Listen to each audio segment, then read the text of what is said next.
my teenage years were in South East London.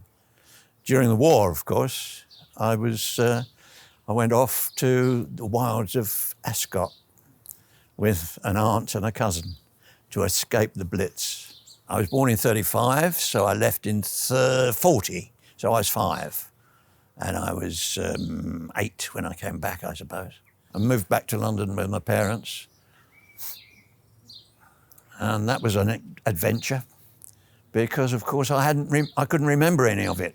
It was all a total mystery to me. There was a toy cupboard alongside the chimney breast, and I couldn't remember anything about what was in there. So my mother said, "There you are, there's your toys in your toy cupboard." "Oh, lovely," I said. And there they were. And I'd never seen them before, as far as I knew. My father was an engineer in the Royal Ordnance Factory, and between them they had a shop. So I grew up in a sweet shop. We used to have a notice up at the end of the war: "Sorry, no woods or weights." The woods were Woodbines and the weights were Players' Weights, which were the cheaper cigarettes, and you'd run out of them. And then, of course, there was the chocolate, which was in short supply. No milk chocolate. Blended was the stuff. I don't know what it meant. It meant half milk and half not milk, I suppose. And if the word went round that we'd got blended chocolate, there'd be a queue outside the door. I had a place at Goldsmiths College for September or October. So I needed to get in to the army to do 2 years in order to get out by October. So come the end of August, I'd not heard anything.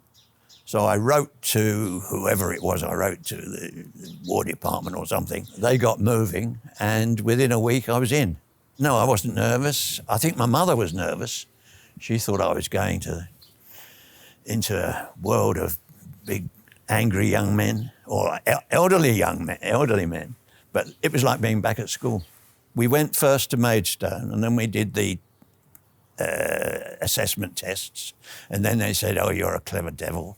You can go to Canterbury with all the other clever devils." I remember the guy in the bed next to me when we first introduced ourselves. He came from Repton, which is a public school. And he said, "Oh, I didn't know you were one of us." I said, "Nor did I," but anyway, there we are. And it turned out that I wasn't, of course. I mean, you read the stories and they say, "Oh, it was terrible. The NCOs were shouting at us, calling us."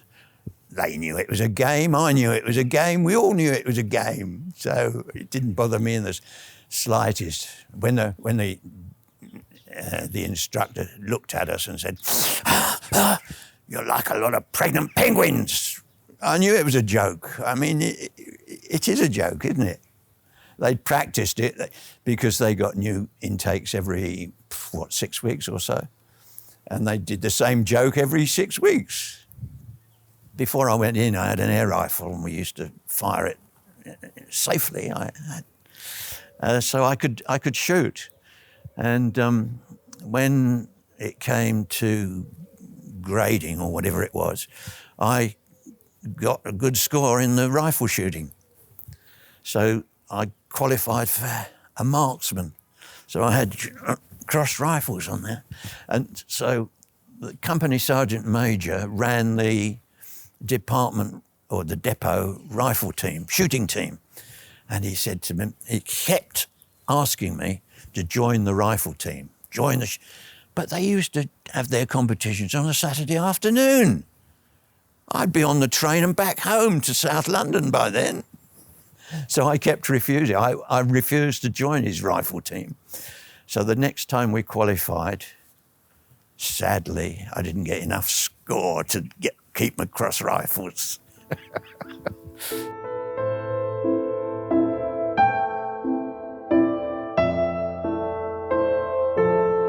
At the end of our training, or towards the end of our training, we did a WASB. To me, they said, "No, sorry, we don't want you. You might be a soldier, but you're not a gentleman. You have to be a gentleman to be an officer, you see." So we went, there's about 6 of us, were sent back to the depot at Maidstone. And then, of course, they had to do something with us. So they gave us a stripe instead of a pip. They gave us a stripe and then tried to find us a job. And they offered I can remember there was sort of about 6 of us lining up. And they said, right, well, we've got a job here, a steward in the officers' mess. Oh, I said, Coco, I'm just going to be a servant. And in the end, the only job that was left, by the time they got to number 6, was regimental policeman. Can you imagine? Anything less like a regimental policeman was me. So I was a regimental policeman. I had a stripe and I was second in command of the regimental police. Mind you, it's a small depot, and all they did was take 60 recruits every 6 or 7 weeks and do their basic training and then kick them out. One chap volunteered for the parachute brigade, and he came back after he'd done his training with his parachute wings, which was pretty darn good. Another chap, the ex-art student, he volunteered for the 1st Battalion, who were in Malaya, actually shooting bullets. That Christmas, he sent us a Christmas card, the regimental Christmas card, I suppose it was, and there was a patrol up to their waists in jungle water with their rifles above their heads. So we sent him a Christmas card back with a Yule log on the fire, you know. He came back. Fortunately, I mean, he could have been shot, couldn't he? But he came back, and I saw him briefly, and we waved. Then he was demobbed, and that was the end of it. I never managed to ask him what it was like. So I was a regimental policeman for about a month, and then I heard there was a decent job going. The medical orderly. There was one medical orderly and one MO.